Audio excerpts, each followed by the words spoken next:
तर इंदापूरमधून अजित पवार बोलतायत, पाहूयात. आणि इकडे इंदापूरची हद्द सुरू होते. आपण सगळे परिवारातले आहोत.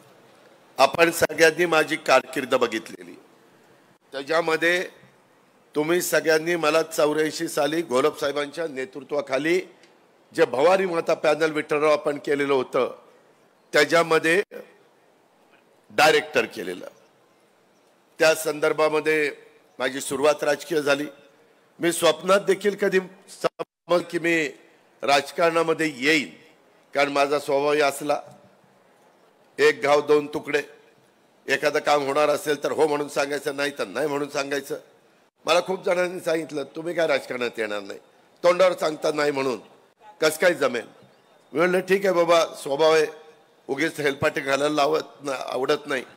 परंतु मला लोकांनी प्रेम दिलं, पाठिंबा दिला. मगाशी हर्षवर्धन पाटलांनी सांगितलं ते घडलं.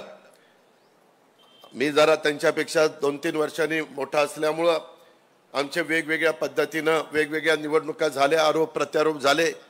इथं मी सभा घेतल्या, त्यांनी सभा घेतल्या, सगळं काही तुम्ही पाहिलेलं आहे. परंतु आज आम्ही विकासाच्या करता एकत्र आलेलो आहे. आज आम्ही देशाच्या सर्वांगीण विकास व्हावा, देश जगातली 3री अर्थव्यवस्था देशाची व्हावी, महासत्ता बनावी, देशातला सर्व जाती धर्माचा माणूस गुण्या गोविंदाने नांदावा, त्याला मदत व्हावी, त्याच्यामध्ये कुणी दुर्लक्षित राहू नये, हे आमच्या सगळ्यांचं स्वप्न आहे, हे आमच्या सगळ्यांची भूमिका आहे. मित्रांनो, ज्यावेळेस आपल्या वडीलधाऱ्यांनी जाचक परिवारांनी पुढाकार घेतला, बाकीच्यांनी साथ दिली आणि छत्रपती सहकारी साखर कारखान्याची मुहूर्तमेढ रोवली, त्यावेळेस पासूनचा काळ तुम्हाला माहिती आहे.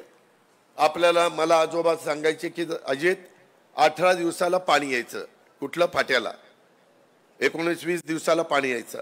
आता पाणी जातंय 50 ते 60 दिवस. फाटे सुटायला किती दिवस लागतात? 51 दिवस तर लागतात. हे का घडलं?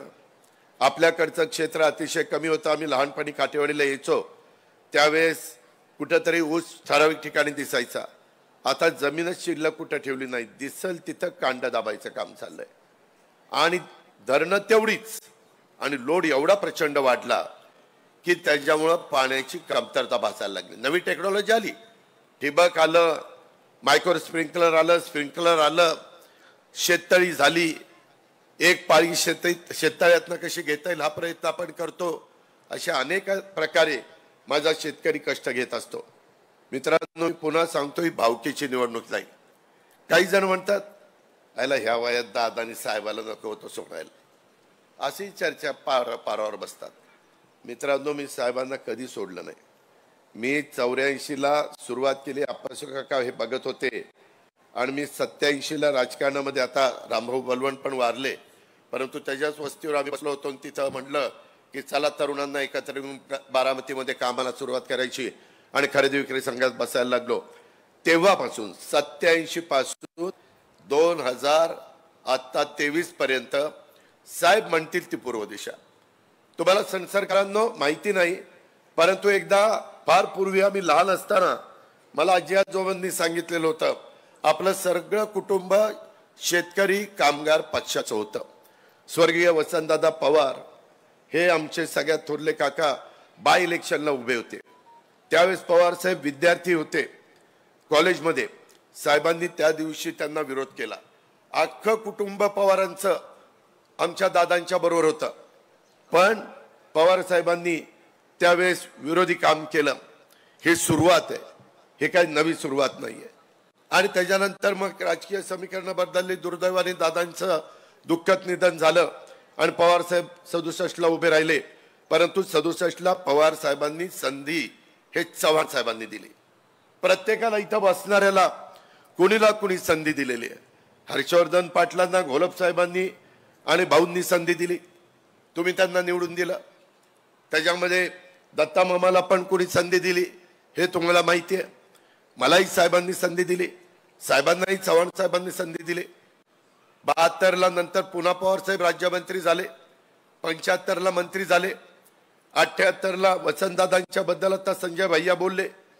एक शेतकऱ्यांचा लोकप्रिय नेता सरकार चालू होतं म्हणजे कारभार करत होतो. त्याच्यामध्ये वसंतदादांचं सरकार पाडलं 78लाच आणि पुलोदला घेऊन म्हणजे जनता पक्षाला घेऊन सरकार बनवलं. त्यावेळेस पवार साहेबांनी चव्हाण साहेबांचं ऐकलं नाही. ज्यांनी संधी दिली त्यांचं ऐकलं नाही.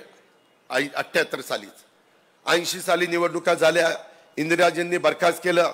त्याच्यानंतर 80ला दादांचंच मंत्रिमंडळ आलं. त्याच्यानंतर मला वाटतं अंतुले साहेबांचं आलं. त्याच्यानंतर 85ला पुन्हा सरकार आलं नाही, पुन्हा त्या ठिकाणी पराभूत झालं. परत मग 86 डिसेंबरला आपल्याला सांगितलं की आता आपण समाजवादी काँग्रेस आय मध्ये विलीन करायची. औरंगाबाद आत्ताचा संभाजीनगरला तो कार्यक्रम झाला. तो झाल्यानंतर त्यांना कदाचित राजूजींनी सांगितलं असेल मी काही दिवसांनी मुख्यमंत्री करेल. 88ला जुलैमध्ये मुख्यमंत्री झाले. 90 पर्यंत होते. 90ला निवडणुका झाल्या, परत मुख्यमंत्री झाले. 91ला तुम्ही मला खासदार निवडून दिलं. मला PV नरसिंहांनी सांगितलं विश्वासदर्शक ठराव झाल्यावर राजीनामा द्यायचा. म्हणलं राजीनामा काही विचार नाही का द्यायचा.